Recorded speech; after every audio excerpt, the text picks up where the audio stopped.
Red Bull no ano passado vendeu um número de bebidas maior que a quantidade de pessoas no planeta. Foram 9,8 bilhões de latas de energéticos que deram mais energia à disposição no mundo todo.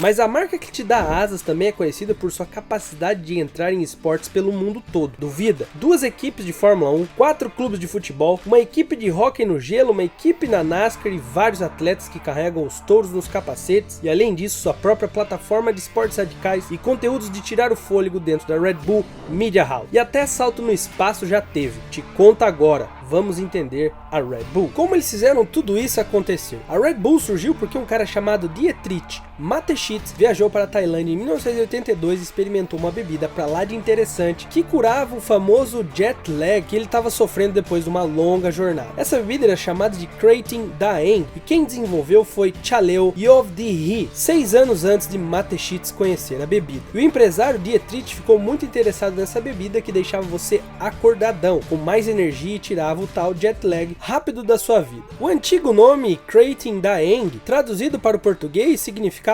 gouro vermelho, e gouro é a maior espécie bovina selvagem que habita na Ásia. Então eles mudaram um pouco e colocaram Red Bull, que significa touro vermelho. E com isso se criou uma nova categoria de produto, uma chamada bebida energética. E todos sabem do sucesso foi imenso da Red Bull, mas nem sempre foi assim, porque o projeto foi recusado várias vezes porque eles acreditavam que o produto não iria vingar fora da Ásia. Mas Mateschitz sabia do potencial do produto, por isso investiu nessa bebida e resolveu fazer uma parceria com o criador original da bebida, cada um ali colocando uma grana e rezando. E assim a história da famosa bebida de energéticos teve início e oficialmente começou em 87, quando foi lançada na Áustria a Red Bull GmbH. Em seu primeiro ano conseguiu vender mais de 1 milhão de latas. Então a expansão global começava. E não é à toa que a Red Bull é um ícone não só em produto, mas também em estratégias de marketing que conectaram com o público certo, fazendo propagandas inicialmente para o público jovem e os estudantes, que era basicamente distribuir essa bebida para esse pessoal, até chegarem ao ponto de furarem a bolha dos mais novos e atingir todas as faixas etárias. Mas eles passaram por desafios. Logo que eles começaram a expandir, a Alemanha simplesmente proibiu a venda dessa bebida no território deles, mas isso não impediu o sucesso deles porque já estavam criando uma boa reputação, e então jovens alemães saíam do país e iam para a Áustria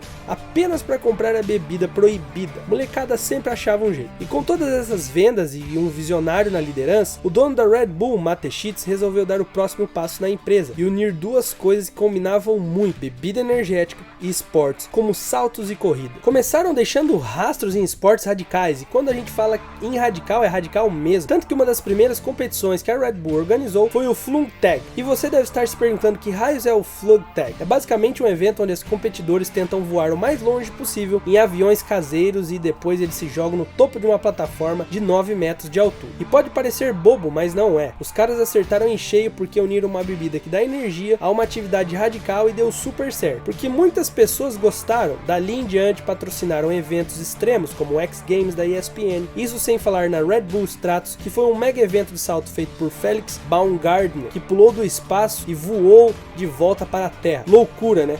Mas os caras fizeram um super evento de divulgação, ou melhor dizendo, quase uma reportagem sobre o evento. Simplesmente sensacional, e nesse ponto a marca já era gigante nesse mercado e chamava atenção mundialmente. Para você ter uma ideia, atualmente eles possuem vários times em vários esportes. No caso do futebol, eles têm 4 times: o Red Bull Salzburg Football Club na Áustria, o New York Red Bull nos Estados Unidos, RB Leipzig na Alemanha e o Red Bull Bragantino no nosso Brasilzão. Tem também o time de eSports, o OJ Team, a equipe de hóquei no gelo EHC Red Bull München, e eles ainda patrocinam vários outros eventos como o Soapbox Derby, saltos de penhascos e desafios como a ladeira abaixo, que incentiva a criatividade dos participantes em criar carros malucos. E falando em carros, cadê eles na Fórmula 1? Dando asas na Fórmula 1 em 1985. Ela entrou na Fórmula 1 patrocinando um atleta, e esse profissional foi nada mais nada menos que o piloto da Fórmula 1, Gerhard Berger, que na época ainda era piloto da Arrows, bem lá no GP da Áustria, oferecendo ao piloto $10 mil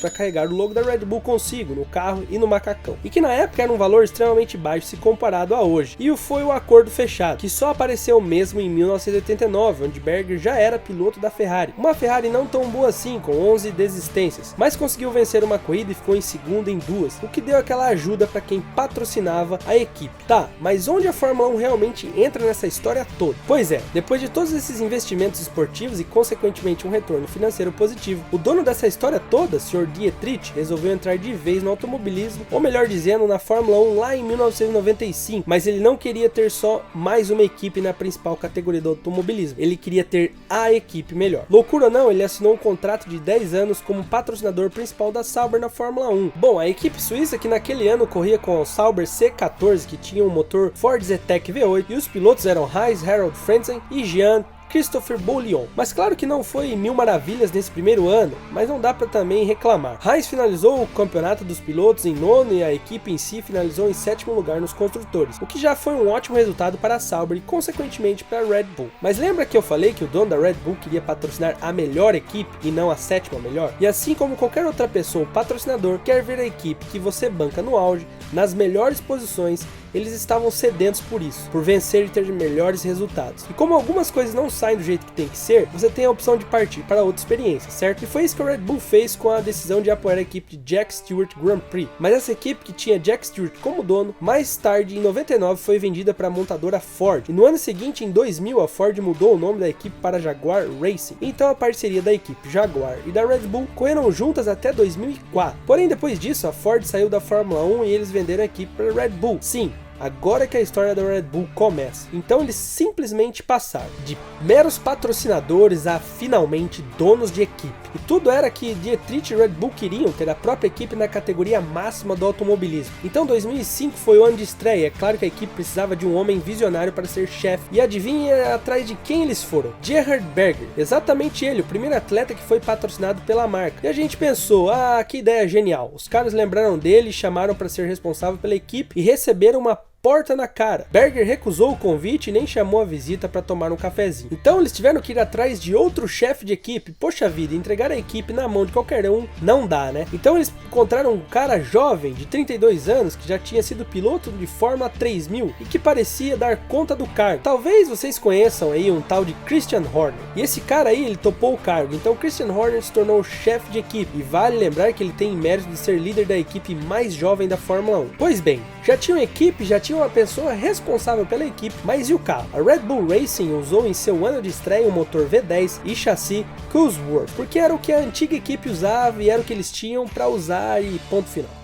Mas faltou uma coisa aí, os pilotos. Essa ficou por conta de dois caras, David Coulthard e Christian Klein. Assim dava início à temporada da Red Bull, ou melhor dizendo, uma razoável para a primeira temporada da RBR, que finalizou a temporada de 2005 com 34 pontos e um sétimo lugar nos construtores. Nada mal, mas dá para melhorar isso aí. Como falei, Dietrich não estava investindo na Fórmula 1 para ser lá embaixo. Em 2005 a Red Bull encontrou mais uma forma de se firmar na Fórmula 1. Além da Red Bull Racing, a empresa de Dietrich comprou 50% da antiga equipe Minardi e de toda a estrutura dela, e ela criou uma equipe B na Fórmula 1, uma equipe para preparar pilotos para a tal equipe principal. E já em 2006 foi rebatizada de Toro Rosso, Ojatal, AlphaTauri. Os primeiros pódios, e o resto é história. Então em 2006 era um novo ano e tinham novas chances, mudaram a unidade de potência para o motor da Ferrari, na expectativa de melhores resultados. Isso não resolveu muita coisa, porque eles finalizaram em sétimo lugar novamente em construtores, mas marcou a primeira presença em pódio lá em Mônaco com David Coulthard e Christian Horner pulando na piscina ali só com a capa do Superman. Mas em 2007 algumas mudanças, agora abandonaram a Ferrari e partiram para o motor Renault no carro da RBR. E o novo integrante entrou para o time, o australiano Mark Webber, e tentaram de novo, e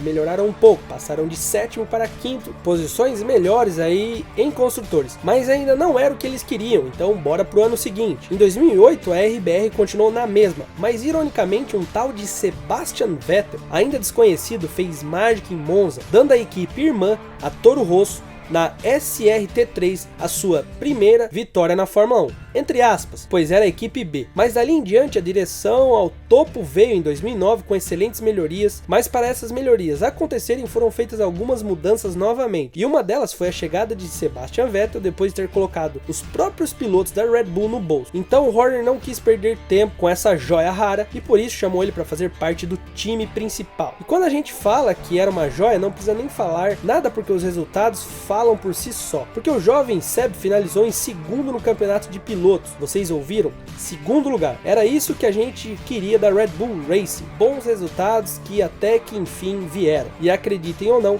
a equipe de Horner finalizou em segundo no campeonato de construtores. Quase que inacreditável, né? E aí que entra um diferencial da Red Bull. Eles investiram em pessoas jovens, eles investiram em novos talentos e boom, os resultados começaram a aparecer e foram super positivos. Lembro que eles eram sétimo, certo? E ninguém sabia direito quem era o Red Bull dentro da Fórmula 1. Ninguém começa por cima, mas com trabalho árduo, o Red Bull é um grande exemplo e case de sucesso. E aí veio anos de dominância. Chegaria para eles, sim, é isso mesmo, de 2010 a 2013 não teve outro time a não ser Red Bull no topo com um carro desenvolvido por Adrian Newey. E por isso eles foram 4 vezes campeões mundial de construtores e Sebastian Vettel, o jovem talento, venceu 4 campeonatos de piloto também. A equipe com pessoas jovens e inexperientes estava no auge e não tinha o que falar. Meus queridos, mas ninguém fica dormindo na Fórmula 1. Logo depois disso, chegou as flechas para acabar com a festa. Eles tiveram que enfrentar uma completa dominância da Mercedes durante os 6 anos seguintes, já que em 2014 isso ficou distante com a mudança de regulamento para os motores híbridos de 6 cilindros que temos aí até hoje. A Mercedes se preparou fortemente para isso e a sequência de títulos